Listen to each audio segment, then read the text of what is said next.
So we've got our monthly interest. We multiply by 12 months.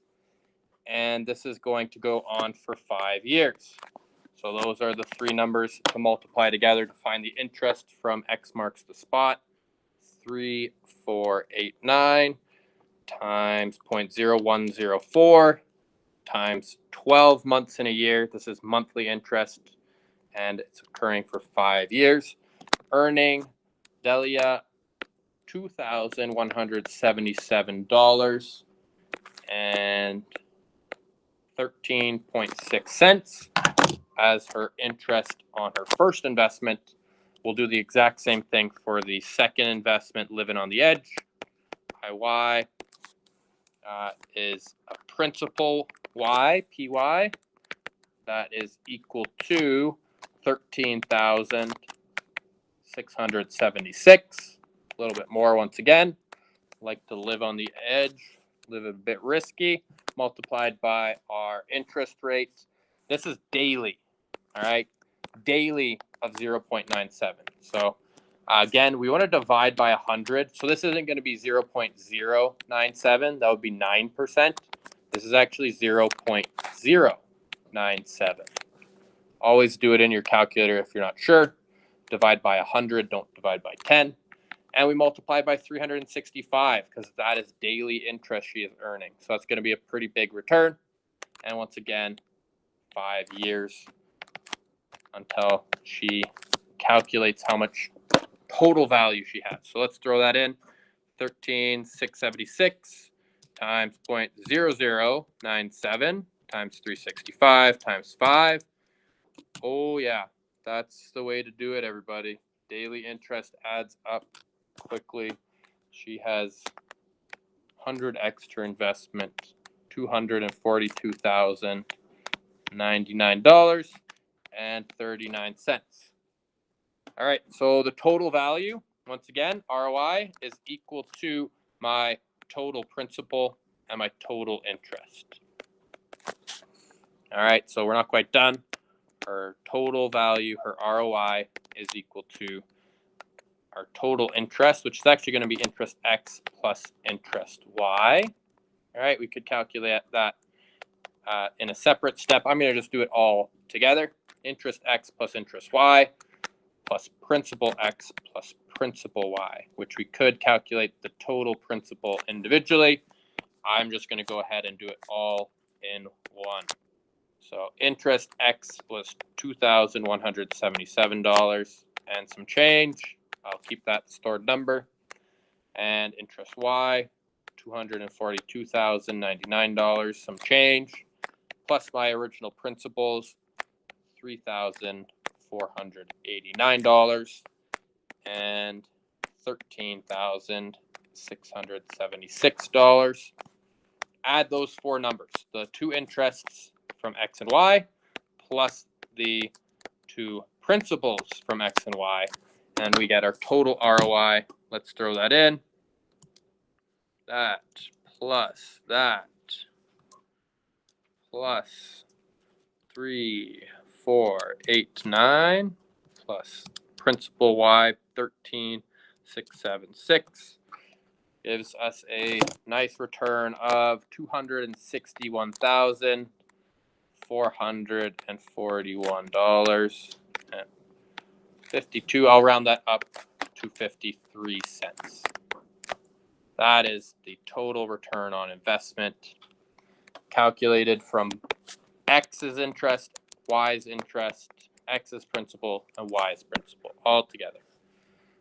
All right, we will do one final series on these investment questions here, and leave the bonus X to you. So series 3, calculated like so. We could actually, if we don't want to work with so many X and Y parts to this, we could actually use this table method from series 4 instead. So the table method is great for keeping things organized. Let me just draw out the table to explain what I mean. We are going to divide our X and our Y and our total ROI into 3 different rows. And each row is going to have an interest in it, which we calculate. It's also going to have a principal in it, which we are originally investing. It's going to have an interest rate that we're earning, except for ROI. And it's going to have a time. All right. The table keeps it organized and lets you know what values are given or missing. All right. And we're going to have a number of equations that will come up out of here. We're going to have a first equation. I'll call it equation 1, which is focusing on my investment X. And it's going to be interest from X is equal to principal X multiplied by the interest rate X multiplied by time. So that's the equation we just used. IX is equal to PX RX times T. All right, right below it, second row, exact same thing with all my Y's. IY is RY times PY times T. And we have a third equation down here. Maybe it's not including these dead squares, but equation 3 is that bottom row. It's going to be my ROI, which is equal to our total interest plus our total principal. All right, so ROI is equal to total interest from both accounts plus total principal from both accounts. How do you find the total? Well, you just add these two together. We're actually going to make an entire new equation, and we'll call that equation 5. Sorry, equation 4 here. It's going to be interest X plus interest Y is equal to interest total. And one more for good measure, because we got another row here. We have our interest or principal X plus our principal Y equals our principal total. That's equation 5. All right, so I would recommend, if you have trouble organizing, to always use this chart when you have X and Y's. Even in the series that we just looked at previously, we could have set this up IX, IY, and ROI using this table. All right, and definitely you're going to want to use this table if there is some missing information for your interest equations, which I believe we're going to run into here. Let's take a look. Elizabeth Larson has $21,356 to invest between two funds, the X and the Y. All right, that is actually her total original amount. So I'm going to actually label this one her principal total. That's how much she is investing, not how much she's earning, and it's a total amount. So that's going to go here, $21,356. Keep reading. They tell us the return, and it's an annual return of 8.56%. That is on X account, so I'm going to put that under RX, 0.0856, because I need to divide by 100. Don't use the percent. 0.0856. That's annual, so no multiplication needed. Penny Pinchers returns 3.48%. 0.0348, but it's doing this semi-annually, so we will multiply it by 2. All right, let's just do that math.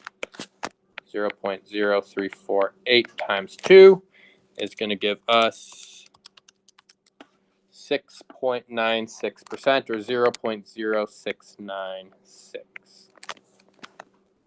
All right, that will be the number that I use, not the given semi-annual interest. I convert it to annual whenever I'm given a different time period. So I've got both my rates. I've got my total principal. They're also telling me how much is invested into account X. So that is my principal X. All right, principal X here is 14,361. And we're looking for how long in months. I'm going to keep this annually, and I'm going to do the months last. as a final step in the question, how long will it take to double her money? So that's kind of the big key here. Double her money. Double means what I've invested, I need to end up with twice as much as that. All right, so that's actually going to be a little calculation I do right now. My ROI, I want it to be double what I started with, just for this question. That's not always going to be the case, but if the question says I double it, that means my ROI is twice what it started with. To calculate that, I'm going to do 21,356 times 2, and that's going to give me 21,356 times 2 is 427,112. 42,712. That's my ROI. And the question asked how long. That is my time that I'm looking for. It will actually be the same time that is in both the X and the Y accounts, because I'm going to be done doubling my money at the same time. All right. If they don't specify different time periods, assume the time for one investment and the other would always be the same. All right. And here's where the chart really helps. I've got all the information from the question input, and I can see which equations are now solvable and which ones are impossible at this point. All right. So let's start with equation 1. I have an unknown variable time and an unknown variable of my interest earned. That is not solvable. Same thing goes for equation 2. 2 unknowns, actually 3 unknowns here right now. So that's going to be left for much later. But equation 3, I only have 1 unknown. So that's what I'm going to start things off with. I'm going to start by solving equation 3. My ROI is equal to IT plus PT, and I got values for that. All right, I've got 42,712 is equal to my total interest plus my 21,356 I started with. And I could solve for IT by subtracting 21,000 for both sides, or I could just recognize that if I double it, my interest should be just as much as my principal. Total interest is $21,356. And I could throw that in here. $21,356. All right. That equation 3 has been taken care of. I still can't solve equations 1 and 2, but let's look. Remember, we can use equation 4 and 5. Right now, equation 4 has 2 unknowns, can't be solved. But equation 5, I know the total principal, I know principal X. I can solve for principal Y. So let's do that equation 5 right now. Equation 5 is total principal, or PX plus PY equals P total. Total principal. All right, and I know PX is $14,361. I'm looking to find PY, so I'll leave that as a variable. And this is equal to a total of $21,356. All right, I'm going to subtract both sides by 14,361. 14,361. And I'm going to get my PY. All right, 21,356 minus 13. What is that? 14,361.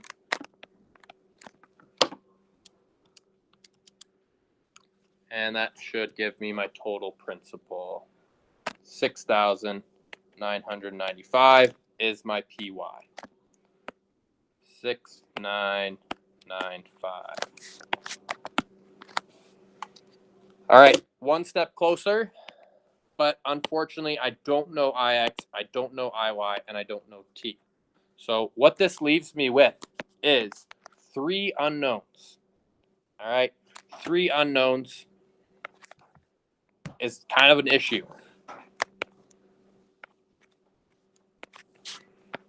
3 unknowns. It's not going to be an issue, though, if I use 3 equations. As long as your number of equations is the same as the number of your unknowns, you're going to be in good shape. So if I have 3 unknowns and 3 equations, I can use a system of equations and be just fine.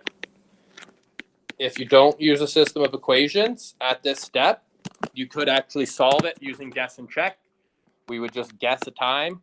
Since these are annual rates, I would guess a number of years. So maybe I would guess 5 years.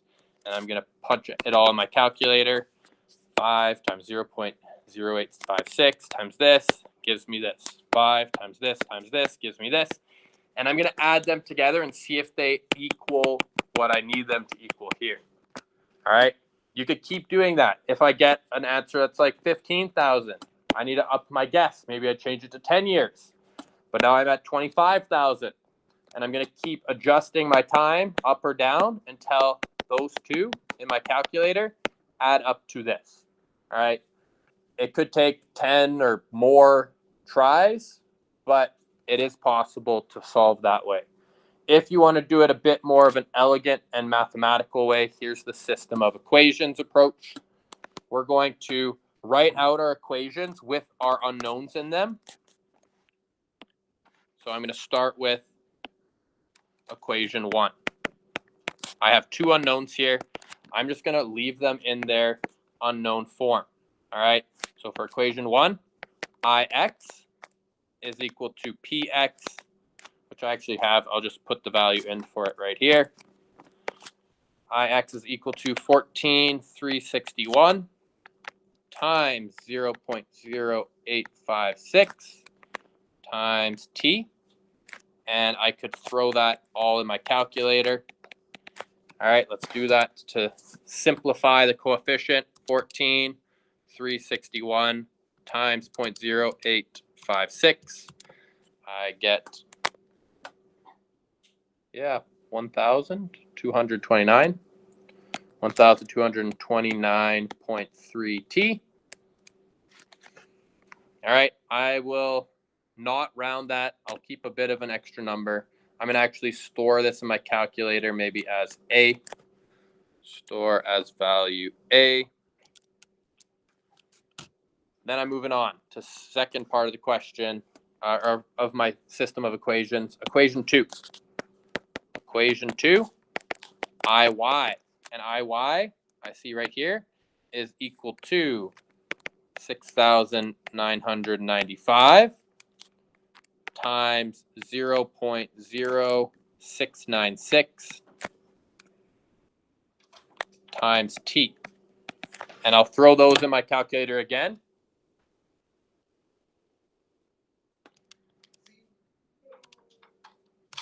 .0696 times 6,995 is giving me 486.852 T. And if I'm lazy, I could store that in my calculator as B. And I have one final equation, which I have an unknown for, and that is equation 4. Maybe I'll choose a different color. A bit easier to read. Equation 4. That, again, is our vertical Ix plus Iy equals It. The third and final equation that I have some unknowns I need to solve for. Ix plus Iy equals It. All right. How do I solve this? Well, I know what It is, fortunately. So that's one step in the right direction. This is 21,356.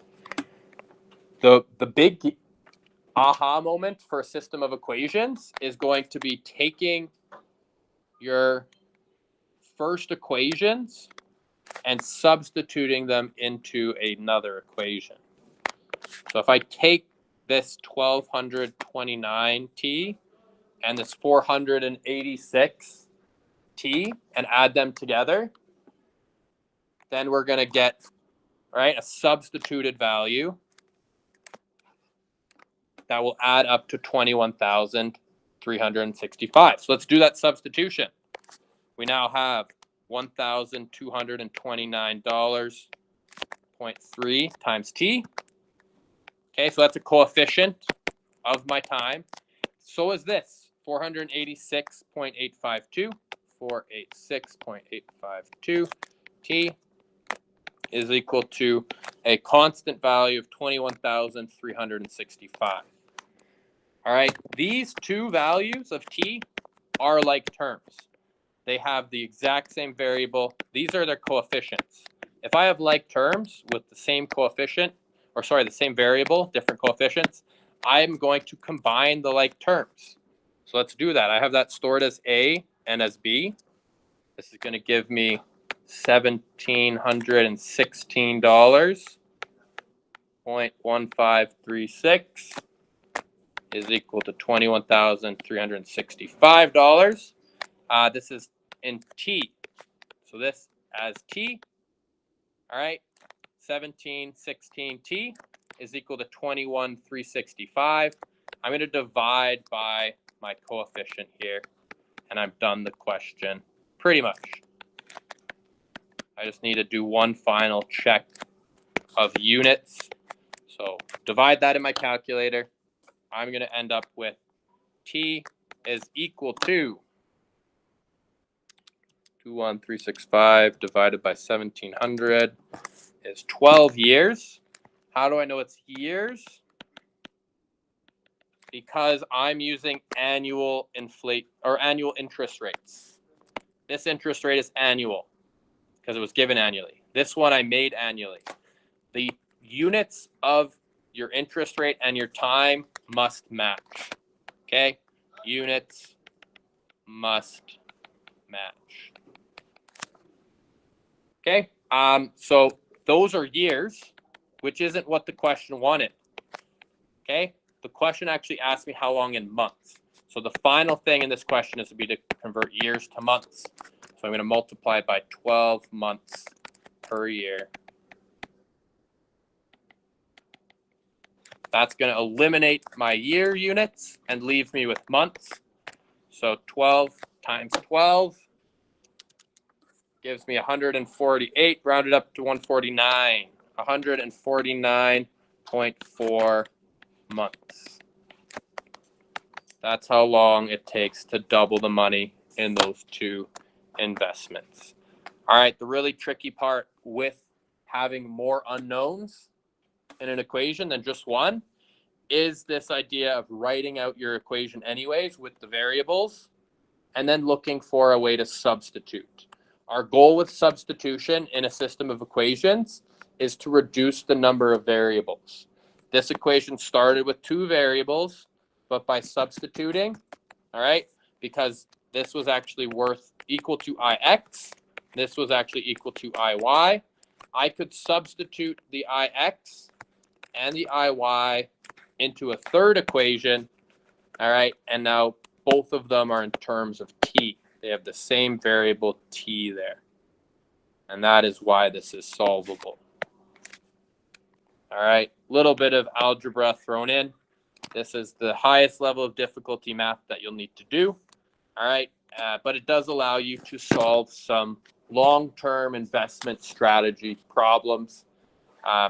There is one final type Series X for you to try out on your own. Thanks for sticking with us. Good luck with the practice. Let me know if you need any help. Bye.